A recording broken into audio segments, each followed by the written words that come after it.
കൊല്ലം കടയ്ക്കലിലെ കൂട്ടരാജിക്ക് പിന്നാലെ മുൻ ജില്ലാ കൗൺസിൽ അംഗം ജെസ്സി അനിലിനെ പ്രാഥമിക അംഗത്വത്തിൽ നിന്ന് പുറത്താക്കി CPI.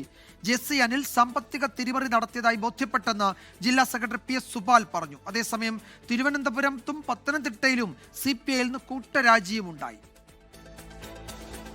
ഇന്നു ചേർന്ന CPI ജില്ലാ നേതൃയോഗങ്ങൾക്ക് പിന്നാലെയാണ് മുൻ കൊല്ലം ജില്ലാ കൗൺസിൽ അംഗം ജെസ്സി അനിലിനെ പുറത്താക്കിയത്. ജെസ്സി അനിൽ സാമ്പത്തിക തിരിമറി നടത്തിയെന്ന് പാർട്ടി അന്വേഷണ കമ്മീഷൻ കണ്ടെത്തിയതിനെ തുടർന്നാണ് നടപടിയെന്നും ജില്ലാ സെക്രട്ടറി PS സുബാൽ. അഴിമതി നടത്തുന്നവരെയും പാർട്ടി സംഘടനാ സംവിധാനത്തെ വെല്ലുവിളിക്കുന്നവരെയും പാർട്ടി ഒരു തരത്തിലും സംരക്ഷിക്കില്ല. സഖാവ് ജെസ്സി അനിലിനെതിരായി കർശനമായിട്ടുള്ള നടപടിയാണ് കമ്മ്യൂണിസ്റ്റ് പാർട്ടിയുടെ ജില്ലാ കൌൺസിൽ എടുത്തിട്ടുള്ളത്. ജെസ്സി അനിലിനെതിരായ നടപടി കടയ്ക്കലിൽ മണ്ഡലം ലോക്കൽ ഘടകങ്ങൾ നാളെ തന്നെ റിപ്പോർട്ട് ചെയ്യുമെന്നും ജില്ലാ സെക്രട്ടറി വ്യക്തമാക്കി. കുണ്ടറയിൽ പ്രശ്നങ്ങളില്ലെന്നും PS സുബാൽ പറഞ്ഞു. തിരുവനന്തപുരത്തെ മുൻ സംസ്ഥാന കൌൺസിൽ അംഗവും AITUC ജില്ലാ ജനറൽ സെക്രട്ടറിയുമായിരുന്ന മീനാങ്കൽ കുമാറിനെ പുറത്താക്കിയതിൽ പ്രതിഷേധിച്ചാണ് തിരുവനന്തപുരം CPIയിലെ കൂട്ടരാജി.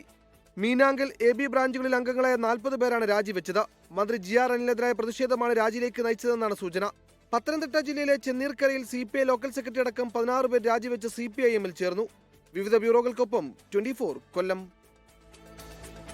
ലോകത്തെവിടെയായാലും ഏത് സമയത്തും 24 വാർത്തകളും ഓഗ്മെന്റഡ് റിയാലിറ്റി പാക്കേജുകളും എക്സ്പ്ലെയിനറുകളും വിശദമായി കാണാൻ ഞങ്ങളുടെ YouTube ചാനൽ നിങ്ങൾക്ക് സബ്സ്ക്രൈബ് ചെയ്യാം.